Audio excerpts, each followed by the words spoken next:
Good day, Back Bay friends. I'm really glad to be here with you today. Have some really issue of justice and equity that's really surfaced over the last few days that I'm sure you're aware of, but the Supreme Court's inhumane ruling on homelessness and on camping. This is really for us a call to compassion and justice. So you're all probably aware, June 28th, the Supreme Court issued a ruling that for me has shaken the foundations of who and what we are here at Back Bay, and really who and what we are as a nation. The court upheld the laws that criminalize homelessness, a decision that we at Back Bay and others across the country deem incredibly inhumane and cruel action on the behalf of our Supreme Court. Homelessness is not a crime. I believe homelessness is really a symptom of our society that has really created a culture of poverty, and with rents increasing, with utilities going up and food prices going up, the rich getting richer, the poor getting poorer. I think the root cause is really poverty and housing insecurity and food insecurity and all the insecurities that vulnerable people in our community experience. Obviously, this ruling is going to have an incredible impact and devastating effects on the lives of so many individuals and so many families. It means that those that are already struggling to survive, that are just a paycheck or a cataclysmic health event away from being homeless, are going to be basically considered criminals, right? Because that's what it does. It criminalizes homelessness. At Back Bay Mission, daily, on a daily basis, we are struggling with our own moral fiber as far as the homelessness that we experience, the poverty we experience through our food pantry, through our home restoration, and through the services at Micah Day Center. So these are our friends, these are our neighbors. I've said so many times, they are us and we are them. We're a village together, and we need to make sure that we maintain dignity and human dignity, and even if it's the Supreme Court that denies human dignity, we need to speak out about that. So some statistics and facts that Dee came up with for me, and I want to read through some of these. So increase in our homeless population. Just met with the police chief and assistant chief and liaison today, and there's been a huge increase. About 580,000 individuals, 580,000 are homeless. We believe that to be much higher, and if we continue to criminalize this, it pushes people more to the margins. Criminalizing homelessness not only dehumanizes our homeless and unsheltered people, but it's also economically inefficient. It costs significantly more to incarcerate individuals than to provide them with housing, support services. For instance, the annual cost of incarcerating one person can exceed $30,000, when in fact, housing that person in traditional housing, in an apartment or a home, would cost as little as $12,000. So that's far half than less of what it would cost to incarcerate. There's an impact on our public services. If we criminalize homelessness, it diverts law enforcement resources addressing serious crimes in our country, and basically says we're going to be arresting homeless people that are really causing no trouble at all to begin with. There's health consequences. Homeless individuals already face health challenges. We know that from what we see here in Biloxi in our hospital system.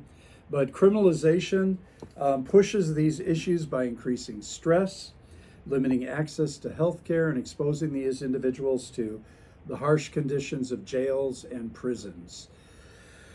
Social stigma and discrimination. Well, not much can be said about that, except the people that are homeless are already incredibly stigmatized.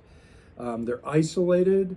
They're discriminated against. We have signs around our coast here that says, don't, quote, feed panhandlers, right?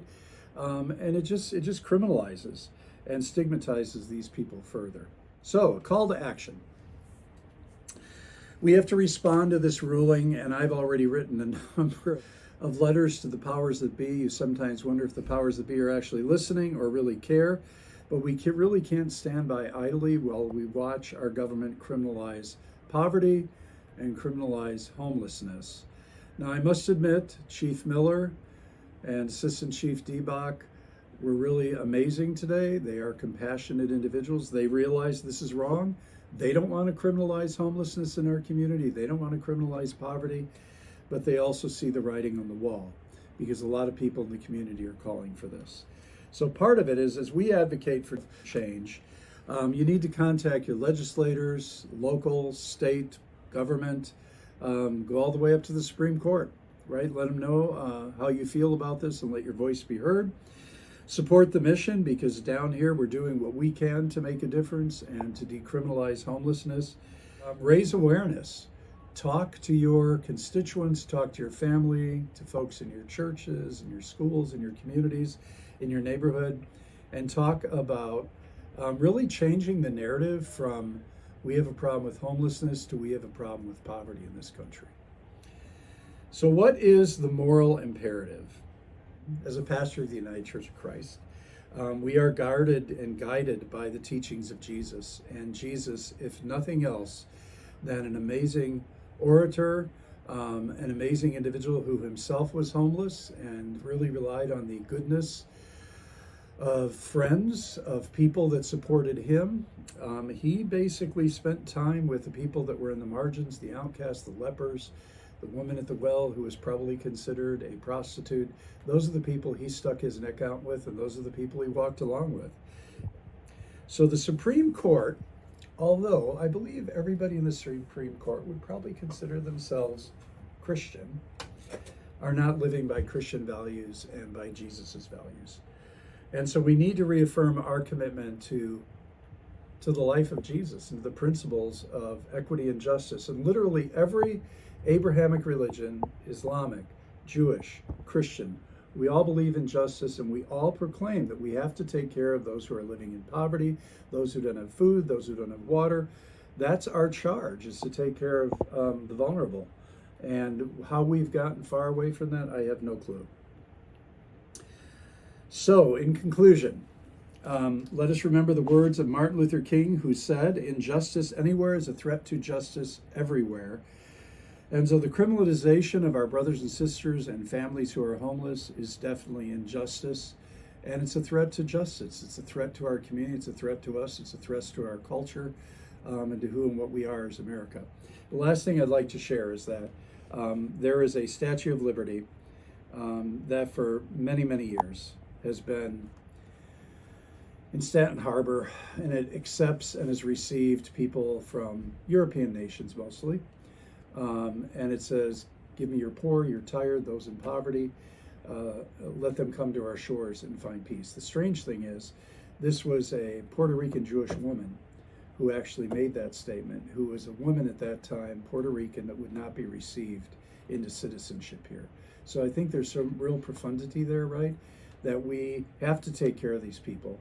They are citizens, and even if they aren't citizens, we provide for them food and water and shelter, basic human rights. So I'd say get out there and write, call, email, do everything you possibly can, because this is a crime against humanity, and that's the bottom line. So thanks for listening to me, and hope to see you soon.